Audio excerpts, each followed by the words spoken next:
1,800명 이상의 사망 실종을 초래한 네팔과 중국 티베트 자치구의 대규모 홍수 산사태 원인이 차츰 윤곽을 드러내고 있습니다. 과학자들은 위성 사진을 바탕으로 피해 지역 산의 안반이 무너지면서 대량의 암석과 빙하가 쏟아져 내린 것이 이번 재난을 불러왔을 가능성이 크다고 보고 있습니다.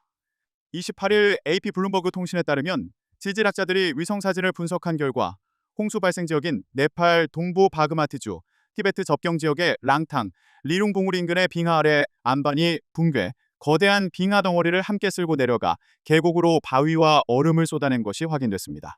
댄 슈거, 캐나다 캘거리대 지질학 부교수는 사진을 통해 해당 지역 전체를 가감없이 볼 수 있었는데 단순히 빙하만 무너진 것이 아니라 산비탈 안반의 훨씬 더 큰 부분이 함께 무너진 것으로 보였다면서 빙하 일부를 동반한 대규모 안반 붕괴가 발생한 것이라고 밝혔습니다.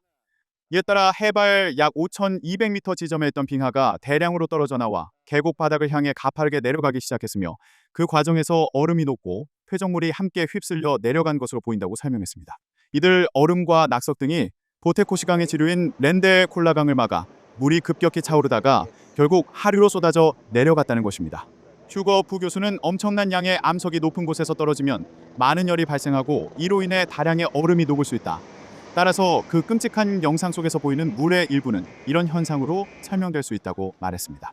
히말라야 빙하 관련 재해 연구자인 사이먼 앨런 스위스 추이대 연구원도 위성 사진과 현장 사진의 초기 분석 결과 빙하 아래 기반함이 무너진 것으로 나타났다고 밝혔습니다. 앨런 연구원은 우리가 확실히 확인한 사실은 대규모 얼음 눈사태가 발생했다는 것이라면서 아마도 얼음과 암석이 섞인 덩어리가 떨어져 나와 유동성을 띠게 되었고 결국 파괴적인 홍수로 변한 것으로 보인다고 말했습니다. 프랑스 그르노블 알프스대 지질학자 크리스틴 쿡은 렌데 콜라강 하류 지역의 위성 사진을 보면 강물이 진흙 등 퇴적물로 가득 차면서 강폭이 훨씬 넓어지고 물 색깔도 처음 녹색에서 갈색 검은색으로 변한 것이 확인됐다고 말했습니다.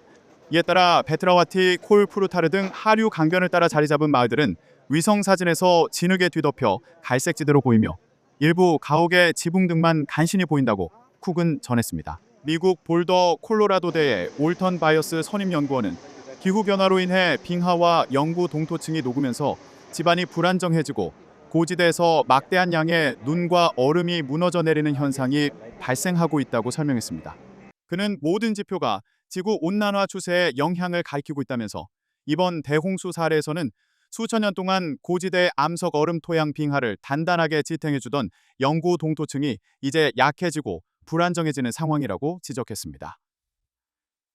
네팔 빙하 관련 재해 전문가인 바이어스 연구원은 그는 이번 홍수가 자신이 목격한 빙하 관련 홍수 중 단연 최대 규모라면서 이번 홍수로 황폐해진 해당 지역이 피해를 복구하는 데 수년이 걸릴 것으로 우려했습니다. 한편 슈거 부교수는 사람들이 살던 하류 마을이 진흙바위 등 홍수 잔해로 뒤덮인 모습을 위성 사진으로 확인하는 것이 매우 가슴 아프다고 덧붙였습니다. 이날 네팔과 중국 정부에 따르면 지난 26일 발생한 이번 재해로 네팔과 티베트 자치구 양쪽에서 발생한 전체 사망자 수는 392명이며 실종자 수를 모두 합치면 1,468명입니다. 네팔에서는 389명이 숨지고 910명이 실종됐으며 티베트 자치구에서는 3명이 사망하고 558명의 행방이 확인되지 않고 있습니다.